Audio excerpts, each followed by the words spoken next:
Mean राशि आखिरी राशि है दोस्तों आज।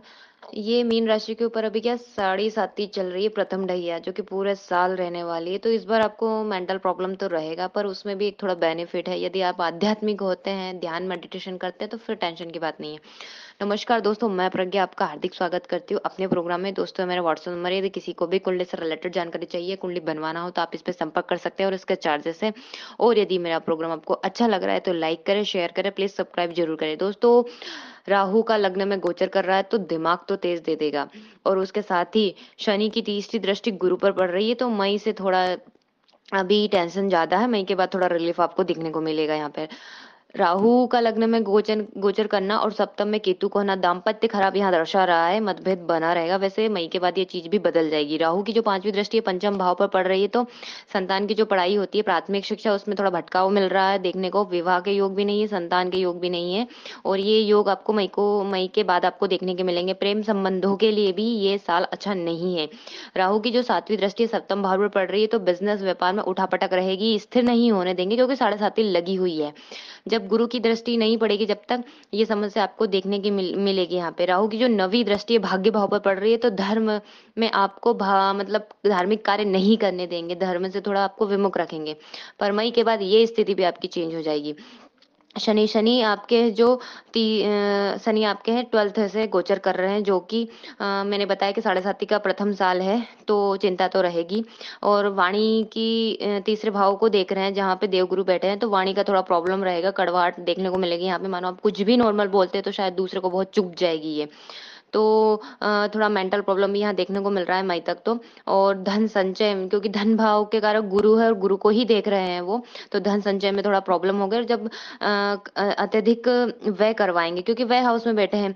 आपको पता है कि साढ़े साती जब 2.5 साल व्यय करवाते हैं बहुत ज्यादा, क्योंकि वो व्यय हाउस से गोचर कराते हैं। उसके बाद क्या करता है, व्यक्ति को टेंशन होता है जब लग्न में आते हैं, तो फिर उसके बाद जो 2.5 साल है वो कुटुंब परिवार की तरफ हम भागते हैं, तब जाके हम निकलते। बोलते हैं ना कि शनि जाते जाते दे गए, तो वो तभी जब आप सब अपने परिवारों के साथ रहते हैं और सब टेंशन को फिर एक साइड कर देते हैं और कुछ अच्छा दे के जाते हैं। क्योंकि यदि शनि यदि बंदे को संभालते हैं ना, तो ठोका पीटी करके उसको बेस्ट दिला देते हैं, दे देते हैं, बना देते हैं। राहु जैसे नहीं कि बर्बाद कर देते हैं, नहीं, ये गिराते नहीं है, ये उठाते हैं व्यक्तियों को।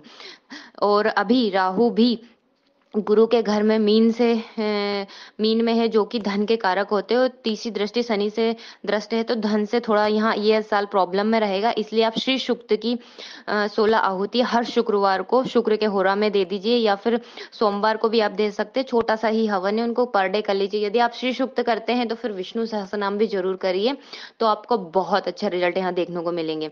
और जो शनि की सातवीं दृष्टि है छठे भाव पर पड़ रही है, तो हेल्थ का ध्यान रखना पड़ेगा, खासकर पेट से रिलेटेड प्रॉब्लम। और कोई भी बीमारी लंबा ना खींचे, नहीं तो प्रॉब्लम हो जाएगी। चोट चपेट के योग भी है, तो थोड़ा ध्यान से रहे।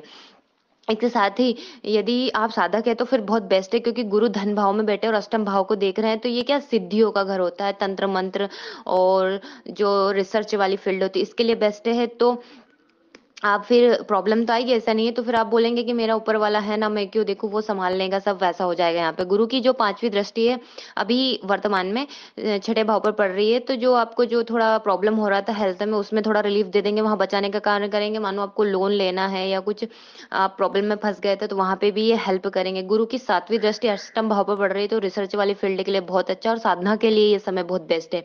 गुरु की नवी दृष्टि कर्म भाव पर पड़ रही है, तो उठापटक तो रहेगी जॉब में, पर फिर भी यहाँ स्थिरता दे देंगे वो, क्योंकि इच्छा पूर्ति करेंगे यहाँ पे। मई से बेस्ट साल रहेगा आपका।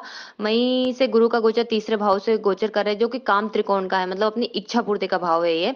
तो मई मई से पांचवी दृष्टि सप्तम भाव पर पड़ेगी। यहाँ पहले से राहु की दृष्टि है, तो वो वैवाहिक जीवन में आपको थोड़ा रिलीफ दे देंगे, क्योंकि गुरु की दृष्टि आ जाएगी। फिर सातवीं दृष्टि से भाग्य भाव में देखेंगे, जो धार्मिक कर्म आपको मन नहीं लग रहा था, वहीं आपके धार्मिक कार्य करना स्टार्ट कर देंगे। साथ में शनि और राहु की दृष्टि भी पड़ रही थी, तो उनको बैलेंस करने का काम करेंगे यहाँ पे, क्योंकि वो दोनों कारक नहीं होते मीन के लिए। नवी दृष्टि आपके जो लाभ भाव पर है, तो साढ़े साती के कारण जो आपका पैसे का प्रॉब्लम था ना, उसमें भी वो आपकी हेल्प करेंगे।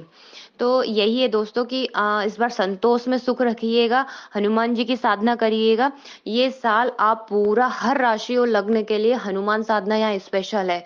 तो क्योंकि वैसे भी राम राज्य की स्थापना हो रही है, और हनुमान जी का ही साल आप बोल सकते हैं, मंगल का गोचर है। अधिकतर, तो फिर आपको हनुमान जी की शरण में तो रहना ही चाहिए। धन्यवाद दोस्तों।